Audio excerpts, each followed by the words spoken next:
అంబేద్కర్ను యువత ఆదర్శంగా తీసుకోవాలని మాజీ మంత్రి హరీష్ రావు అన్నారు. సిద్దిపేటలో నిర్వహించిన అంబేద్కర్ జయంతి వేడుకలో ఆయన పాల్గొన్నారు. అంబేద్కర్ విగ్రహానికి పూలమాల వేసి నివాళులర్పించారు.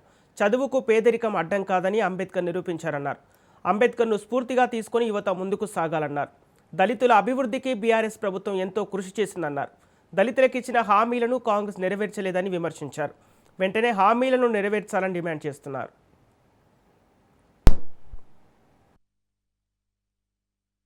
అంబేద్కర్ అందరి వాడు. ఇవాళ భారతదేశం ప్రపంచంలోనే అతిపెద్ద ప్రజాస్వామ్య దేశంగా వర్ధిల్లుతుందంటే అంబేద్కర్ గారు రచించిన రాజ్యాంగం యొక్క స్ఫూర్తి అని చెప్పుకోక తప్పదు.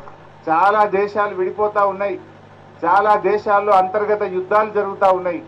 కానీ భారతదేశం ఇవాళ 28 రాష్ట్రాలు ఉన్నా కూడా ఈ దేశం ఒకటిగా వర్ధిల్లుతుందంటే, ప్రజాస్వామ్యం పరిడన వెళ్లుతుందంటే అది డాక్టర్ బాబాసాహెబ్ అంబేద్కర్ గారి యొక్క ఆలోచన విధానం, ఆయన దూరదృష్టితో రాసిన రాజ్యాంగం యొక్క స్ఫూర్తి అని చెప్పుకోవాలి. చాలా అభివృద్ధి చెందిన దేశాలు, అమెరికా లాంటి దేశంలో మహిళలకు ఓటు హక్కు రావడానికి చాలా దశాబ్దాలు పట్టింది.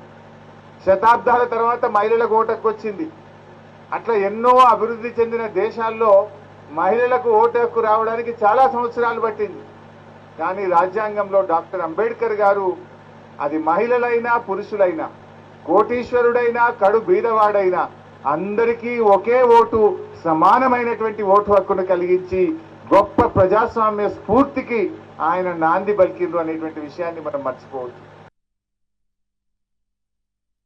ఒక్కరికి కూడా ప్రభుత్వం తరఫున సహాయం అందలేదు.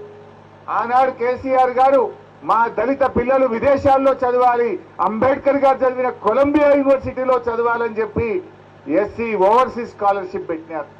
Doctor Babasaheb Ambedkar overseas scholarship పెడితే ఇవాళ రేవంత్ రెడ్డి గారు వచ్చినాక అది కూడా బంద్ అయిపోయింది. ఆనాడు ఒక్కొక్క విద్యార్థికి 20 లక్షల రూపాయలు ఇచ్చిండు కేసీఆర్. 20 లక్షలు ఇచ్చి విదేశాల్లో చదివించిండు. ఇలా ఆ పథకం కూడా ముందుకు సాగని పరిస్థితి ఉన్నది. మన రాష్ట్ర సచివాలయం, రాష్ట్రానికి గుండెకాయ మన సచివాలయం, ఆ సెక్రటరేట్ పేరు డాక్టర్ బాబాసాహెబ్ అంబేద్కర్ సెక్రటరేట్ గా పెట్టినారు. భారతదేశంలో ఎవరు పెట్టలే. 28 రాష్ట్రాలుంటే సెక్రటరేట్ కు అంబేద్కర్ పేరు పెట్టిన మొదటి రాష్ట్రం మన తెలంగాణ రాష్ట్రం. ఎందుకంటే అంబేద్కర్ ఆలోచనతోనే తెలంగాణ వచ్చింది. అంబేద్కర్ గారి రాజ్యాంగంలో చిన్న రాష్ట్రాల ఏర్పాటు కోసం ఆయన ఆలోచన వల్లనే ఇవాళ మన తెలంగాణ మనకు దక్కిందంటే అది అంబేద్కర్ గారి పుణ్యం. అందుకే ఆ సెక్రటరేట్ కు అంబేద్కర్ పేరు పెట్టాలని ఆనాటి బీఆర్ఎస్ ప్రభుత్వం నిర్ణయం తీసుకున్నది.